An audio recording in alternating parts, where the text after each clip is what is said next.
ರಾಯ ನಿಮ್ಮ ಮೊದಲು ಹೋಗಿ ಇಲ್ಲಿಂದ ಹೋಗಿ ಫಸ್ಟ್ ಅಂದರು. ಆಯಿತು ಹೋದೆ. ನೆಕ್ಸ್ಟ್ ಕೆಲಸ ಮಾಡಿಸ್ಕೊಂಡ್ರು, ರೆಮ್ಯುನರೇಷನ್ ಕೊಡಲಿಲ್ಲ. ಮಾತಾಡಿದ್ರು ಸ್ಟಾರ್ಟಿಂಗ್? ಅಲ್ಲ, ಏನೋ ಕೊಡ್ತಾರೆ ಅಂತ, ಅಟ್ಲೀಸ್ಟ್ ಏನಾದ್ರು ಕೊಡ್ಬೇಕಲ್ಲ. ಇಂಜಿನಿಯರಿಂಗ್ ಹೇಳಿದ್ರು, ಏನ್ರಿ ನಿಮಗೆ ನೋಡೋಕ್ಕಾಗಲ್ವಾ, ಗೊತ್ತಾಗಲ್ವಾ ನಿಮಗೆ? ಇಲ್ಲ ಸರ್, ಅದು ಅದು ಅದು ಅಂತ ಅವನೇನತ್ತ ಸರಿ ಬಿಟ್ಕೊಡ್ತಾ ಇಲ್ಲ. ನಾನು ಸಿಂಗ್ ಬರ ಮೇಲೆ ಇದು ಸಿಂಕ್ ಕರೆಕ್ಟ್ ಇದೆಯಾ ನೋಡಮ್ಮ. ಸರ್ ಅದು ಸರಿ ಇತ್ತಲ್ಲ ಆಗ ಅಂತ ಏನೇನು ತೇಲ್ಸಕ್ಕೆ ಹೋದ್ಲು. ಸರಿ, ಅವನ ಹತ್ರ ಸಾರಿ ಕೇಳು. ನಾನು ಸಾರಿ ಕೇಳಲ್ಲ. ಅದಕ್ಕೂ ಹತ್ಲು ಮಾಡಿದ್ಲು. ನಾಳೆ ನೀವು ನಮ್ಮ ಮನೆಗೆ ಬರಬೇಡಿ, ಡೈರೆಕ್ಟ್ ಬಸ್ ಸ್ಟ್ಯಾಂಡಿಗೆ ಬಂದ್ಬಿಡಿ. ನಾನು ಕಾರೊಂದು ಮಾಡಿದೆ ಅಂದರೆ ನನ್ನದೇನು ಆದರ್ಶ ಉಳೀತು. ಇಂಟರ್ವ್ಯೂನಲ್ಲಿ ಅವರೊಂದು ಕ್ವಶನ್ ಕೇಳಿದ್ರು, ನಿಮ್ಮ ಚಿತ್ರವನ್ನು ನೋಡಿದರೆ ಪುಟ್ಟಣ್ಣನ ಚಿತ್ರ ನೋಡಿದ ಅನುಭವ ಆಯಿತು ಅಂತ. ಆ ಪಿಕ್ಚರ್ ಅಷ್ಟು ಚೆನ್ನಾಗಿತ್ತು, ತುಂಬ ಚೆನ್ನಾಗಿತ್ತು. ಅವತ್ತು ನನ್ನ ಖರ್ಚು ಮದುವೆದ 800 ರೂಪಾಯಿ. ಕೊನೆ ಮೂಮೆಂಟ್ ಅಲ್ಲೂ ಸ್ಕಿಪ್ ಆಗೋಣ ಅಂತಾನೆ ಇದ್ರಿ. ದೇವ್ರಣೆ, ಗಂಡ ಹೆಂಡತಿ ಎಷ್ಟು ಚೆನ್ನಾಗಿದ್ದೀವಿ ಅಂದರೆ, ಇವನ್ ಲವ್ ಮಾಡಿ ಮದುವೆ ಆದವರು ಅಷ್ಟು ಚೆನ್ನಾಗಿರ್ತಿದ್ರಲ್ಲ ಹಂಗಿದೆ. ಹಿಂಗೆ ಮನೇಲಿ ಹೇಳಿ ಅಂತ ಹೇಳಿದಾರ ಸರ್? ಯಾರು?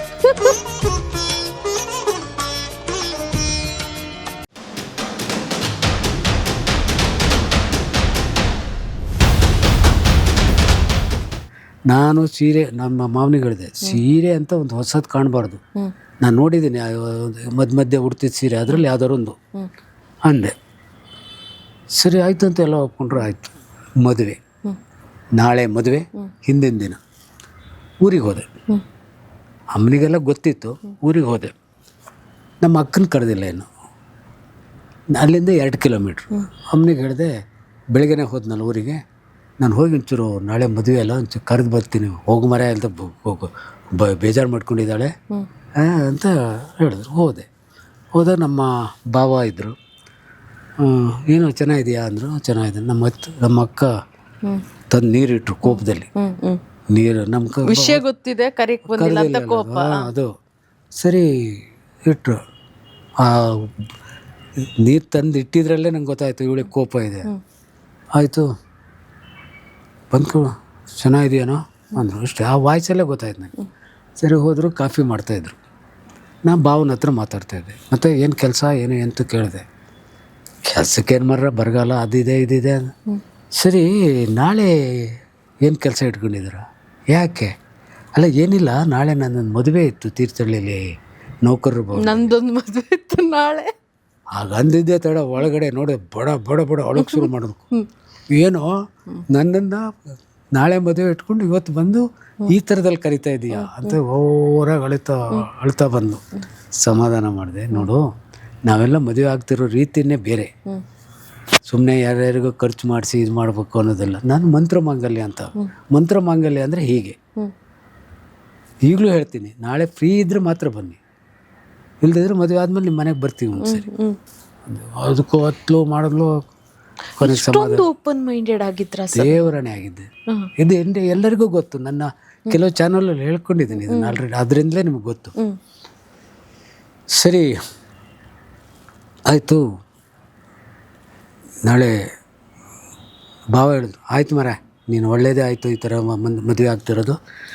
ಅದೇ ಜನಗಳಿಗೆ ಎಷ್ಟು ಕರೆದ್ರೂ ಇದಿರಲ್ಲ, ಅದು ಸರಿ ಇರಲಿಲ್ಲ ಇದು ಸರಿ ಇರಲಿಲ್ಲ ಅಂತಾರೆ ಅಂದರೂ. ಆಯಿತು, ಕೊನೆ ಹೋಗಿ ಸಮಾಧಾನ ಮಾಡಿ ಅಕ್ಕನಿಗೆ ತಪ್ಪಿಕೊಂಡು ಒಂದು ಮುತ್ತು ಕೊಟ್ಟು ಇವಾಗೆಲ್ಲ ಹಿಡಿದು ಮಾತಾಡ್ಬೇಡ ನೀನು ನನ್ನ ಹತ್ರ ಇದು ಮಾಡೋಕ್ಕೆ ಬಂದಿದೀಯ, ಇಲ್ಲಿ ಮಾಡೋದೆಲ್ಲ ಮಾಡ್ಕೊಂಡು ಅಂದ್ಲು. ಸರಿ ಅಂತ ಬಂದೆ. ನೆಕ್ಸ್ಟ್ ಅದನ್ನು ಇನ್ನೊಂದು ಹೇಳೋದು, ನಾಳೆ ನೀವು ನಮ್ಮ ಮನೆಗೆ ಬರಬೇಡಿ, ಡೈರೆಕ್ಟ್ ಬಸ್ ಸ್ಟ್ಯಾಂಡಿಗೆ ಬಂದ್ಬಿಡಿ. ಯಾಕೋ ಒಂದು ಕಾರು ಮಾಡಿಲ್ಲ ನಾವು? ಒಂದು ಕಾರು ಎಲ್ಲ ನಡ್ತಾರೆ ಕಣೋ, ಅವ್ರಿಗೆ ಯೋಗ್ಯತೆ ಇಲ್ಲ ಅದಕ್ಕೆ ಕಾರ್ ಮಾಡಿಲ್ಲ ಅಂತಾರೆ. ಒಂದು ಕಾರಾರು ಮಾಡೋ, ನೀನು ಸುಮ್ಮನೆ ಇರು. ನೀನು ನಾನೊಂದು ಕಾರೊಂದು ಮಾಡಿದೆ ಅಂದರೆ ನನ್ನದೇನು ಆದರ್ಶ ಉಳೀತು. ರಾಯ ನಿಮ್ಮ ಮೊದಲು ಹೋಗಿ ಇಲ್ಲಿಂದ ಹೋಗಿ ಫಸ್ಟ್ ಅಂದರು.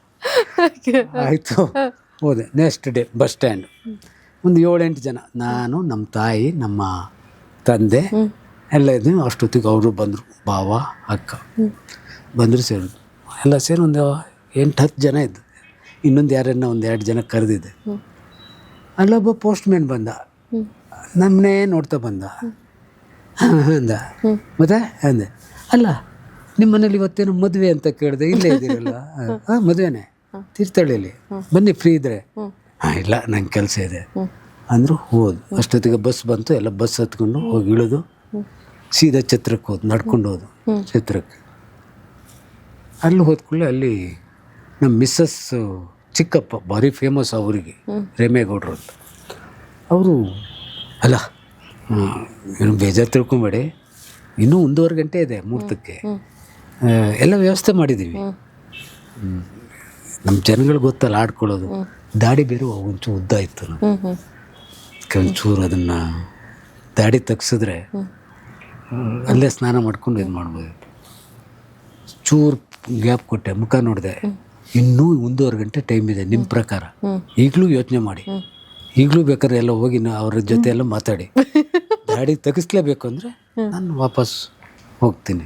ಕೊನೆ ಮೂಮೆಂಟಲ್ಲೂ ನೀವು ಸ್ಕಿಪ್ ಆಗೋಣ ಅಂತಾನೆ ಇದ್ರಿ. ದೇವ್ರಾಣೆ ಏನು ಮಾಡಿದ್ರು ಹೆಂಗಾರು ಒಟ್ಟಿನಲ್ಲಿ ತಪ್ಪೋದ್ರು ನನಗೇನು ತೊಂದರೆ ಇಲ್ಲ, ಬಟ್ ನಾನು ಆಗೋದು ಅದೇ ಸ್ಟೈಲಲ್ಲಿ, ಇದಿಲ್ದಿದ್ರೆ ಇನ್ನೊಂದು ಅಂತ. ಆಯಿತು, ಮದುವೆ ಆಯಿತು. ಮದುವೆ ಆದಾಗ ಹೋಗುವಾಗ ಬಸ್ಸಲ್ಲಿ ಹೋಗ್ಬೇಕಂತ ನನ್ನ ಇದಿದೆ. ನೋಡಿದ್ರೆ ನಮ್ಮ ಅಣ್ಣರು ಗೊತ್ತಿಲ್ಲದೇನೆ ಕಾರೊಂದು ಬುಕ್ ಮಾಡಿಬಿಟ್ರಿ ರಿಟರ್ನ್ ಹೋಗುವಾಗ, ನಮ್ಮ ಮನೆಗೆ ಹೋಗುವಾಗ. ನೀನು ಅಲ್ಲ ಮದುವೆ ಆದ್ಮೇಲೆ ಇನ್ನೇನು ಮಾಡೋಕ್ಕಾಗಲ್ಲ. ಸರಿ, ನಿನ್ನ ಇದಕ್ಕೆ ಯಾವುದಕ್ಕೂ ಅಡ್ಡ ಬಂದಿಲ್ಲ.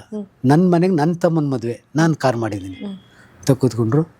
ಅವತ್ತು ನನ್ನ ಖರ್ಚು ಮದುವೆದು 800 ರೂಪಾಯಿ. ನಮ್ಮ ಮಾವಂದು ಅವತ್ತು ಎಲ್ಲ ಟಿಫನ್ ಗಿಫನ್ ಅಲ್ಲೆಲ್ಲ ತಂದಿದ್ರಲ್ಲ, ಅದು ಇದನ್ನು ಓದ್ತಾರೆ, ಒಂದು ಬುಕ್, ಕುವೆಂಪು ಅವ್ರ ಮಂತ್ರಮಾಂಗಲ್ಯ. ಆಯಿತು, ಅದ್ರ ಪ್ರಕಾರ ಆದೆ. ಇವತ್ತಿಗೂ ನನಗೆ ಅದೊಂದು ಸಮಾಧಾನ. ಇತ್ತೀಚೆಗೊಬ್ರು ಸಿಂಗರು ಆದ್ರಲ್ಲ ಮಂತ್ರಮಾಂಗಲ್ಯ ಥರ, ತುಂಬ ಜನ ಆಗಿದ್ದಾರೆ, ತುಂಬ ಜನ ಆಗಿದ್ದಾರೆ. ಹಾಗೆ ಇವತ್ತಿಗೆ ನಾನು 83ನಲ್ಲಿ ಆಗಿದೆ ಅಂದರೆ 42 ದಿನ ಗಂಡ ಹೆಂಡತಿ ಎಷ್ಟು ಚೆನ್ನಾಗಿದ್ದೀವಿ ಅಂದರೆ, ಇವನ್ ಲವ್ ಮಾಡಿ ಮದುವೆ ಆದವರು ಅಷ್ಟು ಚೆನ್ನಾಗಿರ್ತಿದ್ರಲ್ಲ ಹಂಗಿದೆ. ಹಿಂಗೆ ಮನೇಲಿ ಹೇಳಿ ಅಂತ ಹೇಳಿದಾರ ಸರ್? ಯಾರು ಮನೇಲಿ ಹೇಳಿ ಗೊತ್ತು, ಇದೆಲ್ಲ ಗೊತ್ತು. ಆಯಿತು, ನಮಗೆ ಇಲ್ಲಿಂದ ಟರ್ನ್ ಹೆಂಗಾಯ್ತು ಸರ್ ಲೈಫ್? ಇಲ್ಲಿಂದ ಹೀಗಾಯಿತು. ನಾನು ಇನ್ನೂ ತುಂಬ ಇನ್ಸಿಡೆಂಟ್ ಇದ್ದಾವೆ. ಗೀತಾ ಪ್ರಿಯರ ಹತ್ರ ಮಾತ್ರ ಅಸಿಸ್ಟೆಂಟ್ ಆಗಿದ್ದಾಗ ಸರಿತಾ ನನಗೊಂದು ಚಾಲೆಂಜ್ ಆಗಿತ್ತು. ಅದು ಬೇಡ, ಅದು ಸುಮ್ಮನೆ ಇದಾಗುತ್ತೆ. ಯಾಕಂದ್ರೆ ಇನ್ನೂ ನಾನು ಡೈರೆಕ್ಟರ್ ಅಲ್ಲ, ಅವ್ರು ನಿಮ್ಗೆ ಹೇಳಿದ್ರು ಸಾರಿ ಕೇಳಲ್ಲ ಅಂತ, ನಿಮ್ಗೆ ಅವಲ್ಲಿ ತೀರಾ ಅವಮಾನ ಅದು ಏನಾಯ್ತು ಅಂದರೆ, ಗೀತಾ ಪ್ರಿಯರು ಮೆಡ್ರಾಸಲ್ಲಿ ಮೌನಗೀತೆ ಡಬ್ಬಿಂಗು, ನಾನು ಅಸೋಸಿಯೇಟ್. ಡಬ್ಬಿಂಗಿಗೆ ಹೆಚ್ಚಾಗಿ ಅಸೋಸಿಯೇಟ್ಗಳನ್ನೇ ಬಿಡ್ತಾರೆ, ಸಿಂಕ್ ನೋಡೋದಷ್ಟೇ. ನಾನು ಒಂದ್ಸರಿ ನೋಡಿದೆ, ನಾನು ಸಿಂಕ್ ಹೊಡಿತಾ ಇತ್ತು. ಆ ಎಮ್ನಿಗಿಲ್ಲ, ನಾನು ಸಿಂಕ್ 1 more ಅಂದರೆ, ಯಾಕೆ ಸರಿ ಇದೆಯಲ್ಲ, ನಾನು ಕೊಡಲ್ಲ 1 more. ಕೊಡೋದಿದ್ರೆ ನಾನು ಇದನ್ನು ಓಕೆ ಮಾಡಲ್ಲ. ಬಂದರು ಗೀತಾ ಪ್ರಿಯರು, ಯಾಕ್ರಿ ಕೂತಿದ್ದೀರಾ ಅಂದರು. ಸರ್ ಈ ಥರ ನಾನು ಸಿಂಕ್ ಇತ್ತು, ಕೇಳಿದ್ರೆ ಮೇಡಮ್ಮು ಕೊಡಲ್ಲ ಅಂದರು. ಭಾರಿ ಕೋಪಿಸ್ಟ್ರು ಅವರು. ಹಾಕಿಸಿದ್ರು, ಲೂಪ್ ಹಾಕಿಸಿದ್ರು, ಲೂಪ್ ಸಿಸ್ಟಮ್ ಅವರು ಕೋಪಿಸ್ಟ್ರು, ಇವರು ಕೋಪಿಸ್ಟ್ರು. ಸರಿ ಹಾಕಿದ್ರು, ನೋಡಿದ್ರು ನಾನು ಸಿಂಗು. ಇಂಜಿನಿಯರಿಂಗ್ ಹೇಳಿದ್ರು, ಏನ್ರಿ ನಿಮಗೆ ನೋಡೋಕ್ಕಾಗಲ್ವಾ, ಗೊತ್ತಾಗಲ್ವಾ ನಿಮಗೆ? ಇಲ್ಲ ಸರ್, ಅದು ಅದು ಅದು ಅಂತ ಅವನೇನಂತ ಸರಿ ಬಿಟ್ಕೊಡ್ತಾ ಇಲ್ಲ. ನಾನು ಸಿಂಗ್ ಬರ ಮೇಲೆ ಇದು ಸಿಂಕ್ ಕರೆಕ್ಟ್ ಇದೆಯಾ, ಕರೆಕ್ಟ್ ಇದೆಯಾ ನೋಡಮ್ಮ. ಸರ್ ಅದು ಸರಿ ಇತ್ತಲ್ಲ ಆಗ ಅಂತ ಏನೇನೋ ತಿಳಿಸೋಕೋದ್ಲು.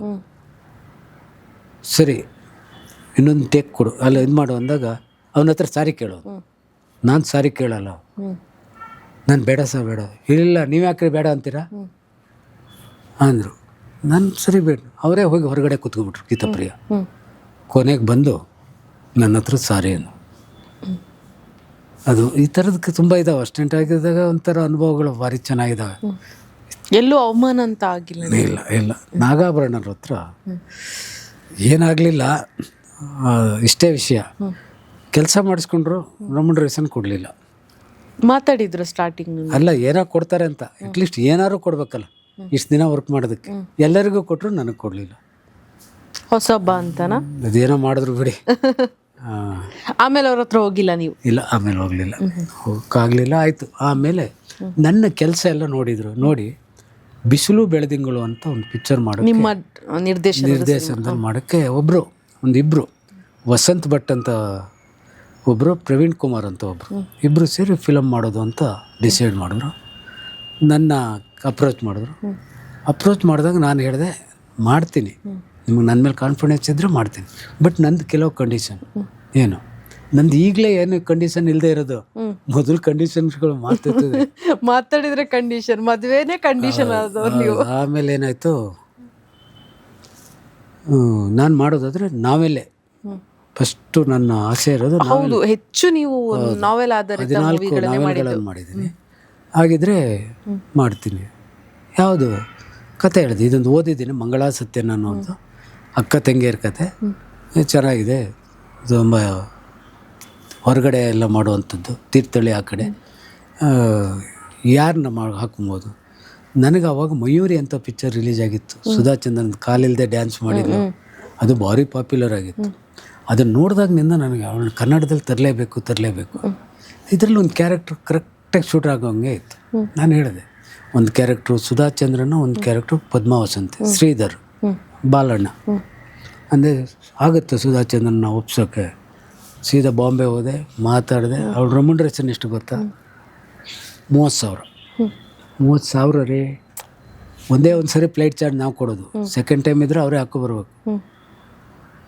ಆ ಥರ ಕಂಡೀಷನಲ್ಲಿ ಎಷ್ಟು ದಿನ ಸರ್ ಇತ್ತು. ಫಸ್ಟ್ ಪಿಕ್ಚರ್ಲು 30-35 ದಿನ ತೊಗೊಳ್ತು. ತೀರ್ಥಹಳ್ಳಿಲಿ ಶೂಟಿಂಗ್. 1,000 ಬಂದಿಲ್ಲ ಸರ್ ಅಲ್ವಾ? ತೀರ್ಥಹಳ್ಳಿಲಿ ಶೂಟಿಂಗು, ನಮ್ಮೂರಲ್ಲಿ ಒಳ್ಳೊಳ್ಳೆ ಜಾಗಗಳಲ್ಲಿ ಶೂಟಿಂಗ್ ಆಯಿತು. ಪಿಕ್ಚರ್ ಕಂಪ್ಲೀಟ್ ಆಯಿತು. ಆ ಪಿಕ್ಚರ್ ಕಂಪ್ಲೀಟಾಗಿ ಅದಕ್ಕೆ ರಿವ್ಯೂ ಏನು ಬಂತು ಅಂದರೆ, ಅದಕ್ಕೆ ಅವಾಗ ಏನಾಯಿತು, ಪಿಕ್ಚರು ಇದಾಯಿತು. ನಾಗ್ತಿಹಳ್ಳಿ ಚಂದ್ರಶೇಖರು ಇದಕ್ಕೆ ತರಂಗಕ್ಕೆ ಇಂಟರ್ವ್ಯೂ ಕಾಲಮಿಷ್ಟ ಏನಾಗಿದ್ರು ಇಂಟ್ರ್ಯೂ ಮಾಡು, ಯಾರ್ದೋ ಮೂಲಕ ನನ್ನ ನಂಬರ್ ತೊಗೊಂಡ್ರು, ಈ ಥರ ನಿಮ್ಮದೊಂದು ಇಂಟ್ರ್ಯೂ ಮಾಡೋಕ್ಕೆ ಕೇಳಿದ್ದಾರೆ ಅಂದರು. ಇಂಟ್ರ್ಯೂ ಮಾಡಿದ್ರು. ಇಂಟರ್ವ್ಯೂನಲ್ಲಿ ಅವರೊಂದು ಕ್ವಶನ್ ಕೇಳಿದ್ರು, ನಿಮ್ಮ ಚಿತ್ರವನ್ನು ನೋಡಿದರೆ ಪುಟ್ಟಣ್ಣನ ಚಿತ್ರ ನೋಡಿದ ಅನುಭವ ಆಯಿತು ಅಂತ. ಆ ಪಿಕ್ಚರ್ ಅಷ್ಟು ಚೆನ್ನಾಗಿತ್ತು, ತುಂಬ ಚೆನ್ನಾಗಿತ್ತು. ಅದು ಆ ಕಟ್ಟಿಂಗ್ಸ್ ಇನ್ನೂ ನನ್ನ ಹತ್ರ ಇದೆ. ಹೀಗೆ ಆ ಪಿಕ್ಚರ್ ಆಯಿತು. 6 ಲಕ್ಷ ಬಜೆಟಲ್ಲಿ ಮುಗಿಸಿದ್ರು. 6 ಲಕ್ಷದ ಬಡ್ಜೆಟ್ನಲ್ಲಿ ಮುಗಿಸ್ತು. Director remuneration 30,000. ಅವಾಗೆಲ್ಲ ಫಿಲಮ್ ರೋಲೇ 240 ರೂಪಾಯಿ ಇತ್ತು. ಎಲ್ಲ ಆಯಿತು, ಮಾಡಿದ್ರು. ಎಂ ರಂಗರಾವ್ ಮ್ಯೂಸಿಕ್ಕು ಆಯಿತು. ಅದ್ಕೊಂಡ ಲೆವೆಲ್ಗೆ ಬಂತ ಸರ್ ರಿಟರ್ನ್ಸ್. ಸ್ವಲ್ಪ ಫಸ್ಟ್ ಪಿಕ್ಚರ್ ಪಬ್ಲಿಸಿಟಿ ನಮ್ಗೆ ಗೊತ್ತಿರಲಿಲ್ಲ, ಪ್ರೊಡ್ಯೂಸರು ಹೊಸವರು, ಹಾಗಾಗಿ ಏನೋ ಸ್ಮಾಲ್ ಡೈರೆಕ್ಷನ್ ಹೊಸತ್ತು. ಹೌದು. ಅದಾದಮೇಲೆ ಎರಡನೇ ಚಿತ್ರ 48 ಗಂಟೆಗಳಲ್ಲೇ ಒಂದು ರಾತ್ರಿ ಪಗೆಲ್ ಅಂತ ಒಂದು ತುಳು ಚಿತ್ರ ಮಾಡಿದ್ರು. ತುಳುಗೂ ನಿಮಗೂ ಹೇಗೆ ಸಂಬಂಧ? ತುಳು ಅಂದರೆ ಅಲ್ಲಿ ನನಗೆ ಪರಿಚಯ ಇರೋರು ಒಬ್ಬರು ಬಂದು, ನಿಮ್ಮ ಬಿಸಿಲು ಬೆಳೆದಿಂಗಳು ನೋಡಿದ್ರು ಚೆನ್ನಾಗಿದೆ, ಇದನ್ನು ತುಳುನಲ್ಲಿ ಮಾಡೋಣ ಅಂದರೆ ನಂಗೆ ಸ್ವಲ್ಪ ತುಳು ಬರ್ತಿತ್ತಲ್ಲ, ಆಯಿತು ಅಂತ ಒಪ್ಕೊಂಡು ಅದರಲ್ಲಿ ಗುರುಕಿರಣ್ನ ಹೀರೋ ಆಗಿ ಇಂಟ್ರೊಡ್ಯೂಸ್ ಮಾಡಿ. ಗುರುಕಿರಣ್ ಹೀರೋ ಆಗಿ ಆ ಪಿಕ್ಚರ್ನಲ್ಲಿ ಇಂಟ್ರೊಡ್ಯೂಸ್ ಮಾಡಿ. ಅವಾಗಿನ್ನೂ ಅವ್ರ ಮ್ಯೂಸಿಕ್ ಇದರಲ್ಲೇ ಆಡಿಷನ್ ವೇಯಲ್ಲಿ ಬಂದು ಸೆಲೆಕ್ಟ್ ಆದ್ರೆ ಇಲ್ಲ, ನಮ್ದೇನಿಲ್ಲ, ನೋಡಿದೆ ಹುಡುಗ ಚೆನ್ನಾಗಿದ್ದ ಅಷ್ಟೇ. ನಂದು ಈ ಗಿಡಿಷನ್ ಇದುವರೆಗೆ ಯಾರ್ದು ಮಾಡಿಲ್ಲ. ನೋಡೋಕೆ ಚೆನ್ನಾಗಿದ್ರೆ ಆಕ್ಟಿಂಗ್ ನೋಡೋಕೆ ಅವನು ಬಾಡಿ ಲ್ಯಾಂಗ್ವೇಜು, ಹೋಗೋದು ಬರೋದು ಹೆಂಗಿದು ಮಾಡ್ತಾನೆ ನೋಡ್ತೀನಿ, ಅಷ್ಟೇ ಸಾಕು. ಇವನ್ ದಿಗಂತೆ ಇರ್ಬೋದು, ಭಾವನಾ ಇರ್ಬೋದು, ಇವನ್ನೆಲ್ಲ ನಾನು ಯಾವುದೂ ಆಡಿಷನ್ ಮಾಡೇ ಇಲ್ಲ. ಕೇಳಿ ಅವ್ರು ಸಿಕ್ಕಿದ್ರೆ ಆಯಿತು. ಅದಾದಮೇಲೆ 48 ಗಂಟೆ ಪಿಕ್ಚರ್ ಮಾಡೋದು, ಅದಾಯಿತು. ಅದೊಂದು 48 ಗಂಟೆ ಏನು ಸರ್? ಅಲ್ಲ, ಅದನ್ನು ಏನಾಯಿತು, ಅದು ಕತೆ ಕೇಳಿದಾಗ ಅದು ಒಂದೇ ಕಡೆ ನಡೆಯುವಂಥ ಕತೆ. ಅವಾಗ ನಾವೇನು ಮಾಡೋದು, 2 ಕ್ಯಾಮ್ರಾ, 3 ಕ್ಯಾಮ್ರಾ ಇಟ್ಕೊಂಡು, ಒಂದು ಹೊರಗಡೆನೇ ಒಂದು ಕ್ಯಾಮ್ರಾ, ಹೊರಗಡೆನೇ ಒಂದು ಕ್ಯಾಮ್ರಾ, ಈ ಥರದಲ್ಲಿ ಇದು ಮಾಡಿ ಸತತವಾಗಿ 2-3 ಕ್ಯಾಮ್ರಾ ಇಟ್ಟು ಮಾಡ್ದು. ಅದಾಯಿತು. ಅದಾದಮೇಲೆ ಫಸ್ಟ್ ನಾವೆಲ್ ಮಾಡಿದ್ನಲ್ಲ, ಒಬ್ಬರು ಯಾರೋ ಸಿಕ್ಕಿದ್ರು, ಈ ಥರ ಒಂದು ಮ್ಯೂಸಿಕಲ್ ಪಿಕ್ಚರ್ ಮಾಡ್ಬೇಕಂತೆ ನಮ್ಮ ಪರಿಚಯದವರೊಬ್ಬರು, ಯಾವುದಾದ್ರು ಕತೆ ಇದೆಯನ್ರಿ ಅಂದ್ರೆ ನಾನು ಆಗ್ತಾನೆ ಮುರಳಿಗಾನ ಅಮೃತಪಾನ ಅಂತ ಸೇಮ್ ಮಂಗಳ ಸತ್ಯದಿಂದ ಒಂದು ಕತೆ ಓದಿದೆ. ಅದು ಮ್ಯೂಸಿಕಲ್ ಪಿಕ್ಚರ್. ಅದರ ಗುರು ಶಿಷ್ಯರ ನಡುವೆ ನಡೆಯುವಂಥ ಒಂದು ಇದು. ತನ್ನ ಶಿಷ್ಯ ತನಗಿಂತಲೂ ಮುಂದೆ ಹೋದ ಅಂದಾಗ ಗುರುಗೆ ಸಹಿಸ್ಕೊಳ್ಳೋಕ್ಕಾಗದೇನೆ ಅವನ ಹತ್ರ ಭಾಷೆ ತೊಳ್ತಾನೆ. ಅವ್ರ ತಾಯಿ ಮೊದಲಿಂದ ಹೇಳ್ತಾ ಇರ್ತಾಳೆ, ಗುರುದಕ್ಷಿಣೆ ತೊಗೊಳ್ಳಿ. ನನಗೆ ಬೇಡ, ನೀನು ಮಗನ ಸಂಗೀತಗಾರ ಮಾಡೋಕ್ಕೆ ಪಡ್ತಿರೋ ಕಷ್ಟ ನೋಡಿ ನಾನು ಮಗನಿಗೆ ಹೇಳ್ಕೊಡ್ತಾ ಇದ್ದೀನಿ, ನನಗೆ ಆ ಥರದ್ದು ಇದೇ ಇಲ್ಲ ಅಂದವರು ಯಾವಾಗ ಗುರುನ ಮೀರಿಸಿ ಅವನು ಮುಂದುವರೆದ್ನೋ ಈಗೋ ಬಂದುಬಿಡ್ತು. ಯಾವಾಗ ಇವನ ಹತ್ರ ಬರ್ತಾರೆ, ನಿಮ್ಮಮ್ಮ ಯಾವಾಗಲೂ ಹೇಳ್ತಿದ್ರು ಈ ಥರ ಅಂತ, ಆ ಕಾಲ ಈಗ ಬಂದಿದೆ, ಹೇಳಿ ಗುರುಗಳೇ ಅದಕ್ಕಿಂತ ಇನ್ನೇನಿದೆ ಅಂತಾರೆ. 4,000 ಏನಿಲ್ಲ, ಹಿಂದೆ ನಿಂಗೆ ಗೊತ್ತಿರಬೇಕು, ಭೀಷ್ಮ ತನ್ನ ತಾಯಿಗೆ ಭಾಷೆ ಕೊಟ್ಟ. ಇವತ್ತಿಗೂ ಅದನ್ನು ಭೀಷ್ಮ ಪ್ರತಿಜ್ಞೆ ಅಂತಾರೆ, ಕೊಟ್ಟು ಮಾತು ಅಂತ ನಡ್ಕೊಂಡು. ಅದೇ ಥರ ನೀವು ಕೊಟ್ಟು ಮಾತು ಆ ಥರ ಉಳಿಸ್ಕೊಳಕ್ಕಾಗತ್ತಾ? ನಾನು ಪ್ರಾಣ ಕೊಟ್ಟಾದರೂ ಉಳಿಸ್ತೀನಿ. ಹಾಗಾದರೆ ನೀನು ಇನ್ನು ಮೇಲೆ ಯಾವುದೇ ಕಚೇರಿ ಮಾಡಬಾರ್ದು ಅಂತ ಭಾಷೆ ತೊಗೊಳ್ತಾರೆ. ಅದ್ರದ್ದೊಂದು ದೊಡ್ಡ ಕತೆ ಇದೆ. ನಂಗೆ ಏನೂ ಸಂಗೀತ ಗೊತ್ತಿಲ್ಲದೇನೆ ನಾನು ನೀವೊಂದು ಸುಳ್ಳು ಹೇಳಿದೆ. ಸಂಗೀತ ಕಲ್ತ್ರಿ ಕೂಡ? ಕಲಿತ ಸ್ವಲ್ಪ ಕಲ್ತ್ಕೊಂಡೆ, ಯಾವ್ಯಾವ ರಾಗ ಯಾವ್ಯಾವಾಗ ಮಾಡ್ತಾರೆ. ಆದ್ರೂ ಸಂಗೀತ ನಿರ್ದೇಶಕರ ಹತ್ರ ಹೋದಾಗ ಯಾವ ರಾಗ ಅಂತ ಹೇಳುವಷ್ಟು ಕಲ್ತೆ. ಕೂತು ಅದೆಲ್ಲ ಗೊತ್ತಿದೆಯಲ್ಲ, ಕೆಲವು ಕಡೆ ಎಲ್ಲ ಹೇಳಿದ್ದೀನಿ. ಬಟ್ ಏನಾಯ್ತು, ಮ್ಯೂಸಿಕ್ ನಮ್ಮ ಪ್ರೊಡ್ಯೂಸರ್ ಕೇಳಿದ್ರು, ಕತೆ ಕೇಳಿದ್ರು, ಇಷ್ಟ ಆಯಿತು. ನಿಮಗೆ ಮ್ಯೂಸಿಕ್ ಗೊತ್ತಿಲ್ಲಲ್ಲ? ನಂಗೆ ಸ್ವಲ್ಪ ಗೊತ್ತು ಸರ್. ನಮ್ಮ ತಾಯಿನೇ ಮ್ಯೂಸಿಕ್ ಡೈರೆಕ್ಟರ್, ನಮ್ಮ ತಾಯಿ ಓದೇ ಇಲ್ಲ. ಆಯಿತಾ, ಸುಳ್ಳು ಹೇಳಿದೆ. ಮಧ್ಯೆ ಯಾರೋ ಮೂಲಕವಾಗಿ ಮ್ಯೂಸಿಕ್ ಕ್ಲಾಸಿಗೆ ಹೋದೆ. ಅಲ್ಲೊಬ್ಬರು ಮಾಸ್ಟರ್ನ ಹಿಡ್ಕೊಂಡು ಯಾವ್ಯಾವ ರಾಗ ಯಾವ್ಯಾವಾಗ ಇದು ಮಾಡ್ತಾರೆ ಅಂತ ತಿಳ್ಕೊಂಡೆ. ಮೋಹನ್ ರಾಗದಲ್ಲಿ ಏನೇನು ಮಾಡ್ಬೋದು, ಕಲ್ಯಾಣಿ ರಾಗದಲ್ಲಿ ಏನು ಮಾಡ್ಬೋದು, ಹಿಂದೋಳ ರಾಗದಲ್ಲಿ ಏನು ಮಾಡ್ಬೋದು, ನನ್ನರಲ್ಲಿ ಯಾವುದೇ ಟ್ಯೂನ್ ಬರ್ತಿತ್ತು ಅದ್ರ ಇದನ್ನು ಅಲ್ಲಿ ತಿಳ್ಕೊಂಡೆ. ಕಾವ್ಯ ಅಂತ ಅದು ನಾನು ನನ್ನ ಬ್ಯಾನರ್ನಲ್ಲೇ ಮಾಡಿದೆ. ಒಂದನೇ ರಾಮ್ಕುಮಾರ್, ಸುಧಾರಾಣಿ, ಸಿತಾರ. ಅದು ನಾವು ಅಂದ್ಕೊಂಡಿದ್ದಕ್ಕಿಂತ ಚೆನ್ನಾಗಿ ನಮ್ಗೆ ಲಾಭ ಬಂತು, ಚೆನ್ನಾಗಿ ಹೋಯ್ತು. ಲವ್ ಸ್ಟೋರಿಗಳಲ್ಲೇ ಅದೊಂದು ವಿಭಿನ್ನ ಲವ್ ಸ್ಟೋರಿ. ಹೌದು. ಏರಿಯಾ ವೈಸ್ ಅಂತ ಅಂದ್ರೆ ಸರಿ, ಬೆಂಗಳೂರು, ತುಮಕೂರು, ಕೋಲಾರ ಒಂದು ಏರಿಯಾ, ಮೈಸೂರು, ಮಂಡ್ಯ, ಹಾಸನ, ಕೂರ್ಗ್ ಅದೊಂದು ಏರಿಯಾ, ಹುಬ್ಳಿ ಒಂದು ಏರಿಯಾ, ಶಿವಮೊಗ್ಗ, ಚಿಕ್ಕಮಂಗ್ಳೂರು ಒಂದು ಏರಿಯಾ, ಹುಬ್ಳಿ, ಧಾರವಾಡ ಒಂದು ಏರಿಯಾ, ರಾಯಚೂರು ಅದು ನಾರ್ತ್ ಉತ್ತರ ಕರ್ನಾಟಕ ಅಂತ ಅದೊಂದು ಏರಿಯಾ, ಮಂಗಳೂರು ಒಂದು ಏರಿಯಾ. ಅವಾಗ ಸಿಗ್ತಾನೆ ಇರಲಿಲ್ಲ ಟಿಕೆಟ್. ಅದು ನಾನು ಎಲ್ಲ ಕಡೆ ಅದರಲ್ಲೂ ಅದು ಸ್ವಪ್ನ ಥಿಯೇಟ್ರಲ್ಲಿ ರಿಲೀಸ್ ಮಾಡಿ, ಚಿಕ್ಕ ಥಿಯೇಟ್ರ್, ಕ್ಯೂ ಇಲ್ಲಿಂದ ಅಲ್ಲಿವರೆಗಿರೋದು. ಹಿಂದೆ ಮುಂದೆ ಮಾಡಿದ್ರು, ಸಿಗರೇಟ್ ಹಚ್ಚಿದ್ರು. ಹೌದು ಸರ್, ಅದು ನೆಗೆಟಿವ್ ರೋಲ್ ಸರ್. ಅದಕ್ಕಾಗಿ ಯಾವ ಹೀರೋಗಳು ಒಪ್ಪಲ್ಲ. ನೆಗೆಟಿವ್ ರೋಲು ಹೀರೋಗಳು ಒಪ್ಪಲ್ಲ. ಯಾವುದ್ರಿ ಅದು? ವೈಕುಂಠರಾಜದ ಉದ್ಭವ ಹೇಳ್ತಾ ಇದ್ದಾರೆ. ಅಷ್ಟು ಬೇಗ ಹೇಳಿಬಿಟ್ರ? ಹೌದು ಸರ್. ಅದನ್ನ ಯಾಕ್ರಿ ಮಾಡಲ್ಲ ಸರ್? ಈಗಿನ ಹೀರೋಗಳೆಲ್ಲ ಅವರ ಇಮೇಜಿಗೆ ಇದಾಗುತ್ತೆ ಅಂತ. ನಾನು ನಿಮ್ಮ ದೃಷ್ಟಿಲಿ ಹೀರೋನಾ ಅಥವಾ ಏನು? ಹೌದು ಸರ್, ನಾನು ಮಾಡಿದ್ರೆ ಆಗ್ಬೋದಾ?